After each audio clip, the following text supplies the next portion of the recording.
Hawaii, also known as Paradise, land of palm trees and clear blue oceans and pretty hula girls.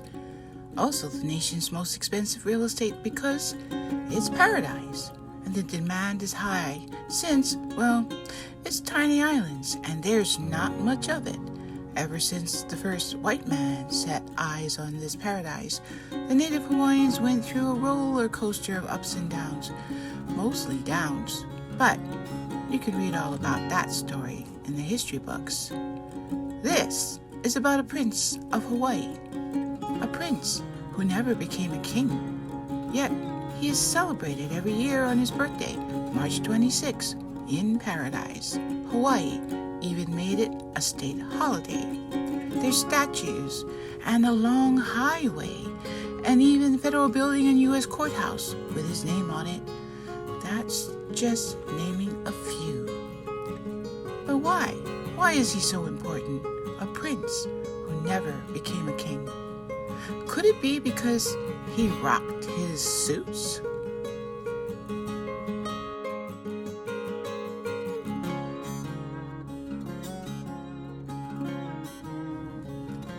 Or could it be that he fought against the enemies of the Hawaiian royal throne and spent a year in jail, penance to wear that god-awful striped uniform?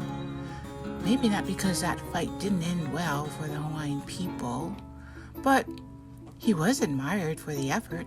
Could that be it?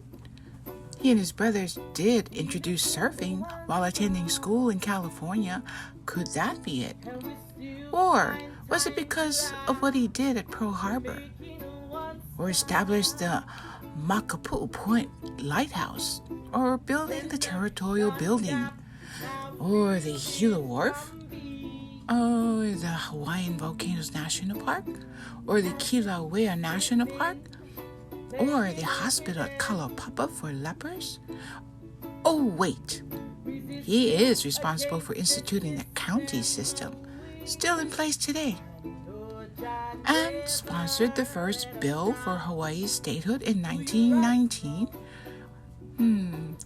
Maybe because he helped create the first Hawaiian Civic Club, which now has 50 organizations across Hawaii and the United States.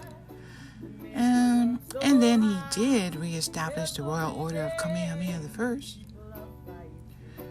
Or could it be because he spent 20 years in Congress advocating for Hawaii's people who suffered from massive depopulation due to foreign disease, landlessness, Christianization, political and economic marginalization?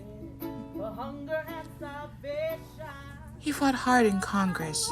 He asked for 800,000 acres of crown lands to rehabilitate the Hawaiians. They asked, "What do you call a Hawaiian?" He said, "Someone with at least 1/32 Hawaiian blood quantum."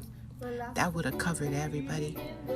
Congress whittled it down to just 200,000 acres of the worst lands. And let's make that a half, 50% Hawaiian blood to be entitled to these lands, they said. Congress thought the Hawaiians would die out and lands would revert back, but they were wrong. Hawaiians are still around. In 2000, I received a lease offer for Maluahai, and in October of 2001, I signed my lease.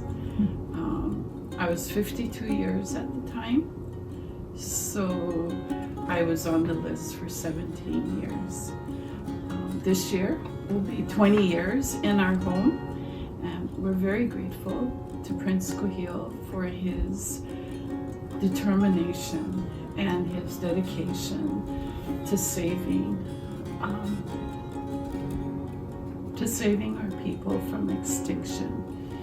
That was his intent, to save us, because our race, our Native Hawaiians population was really dwindling during his period, and he saw this, and it was very disturbing to him. So we are very grateful for our home. We feel blessed. I absolutely do not feel entitled. And so those of us who reside on homestead lands are beneficiaries of Prince Kūhiō's legacy.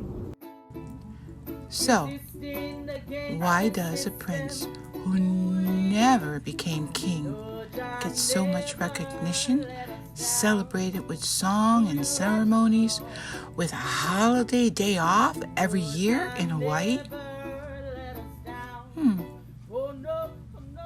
You figure that one out. Take your pick.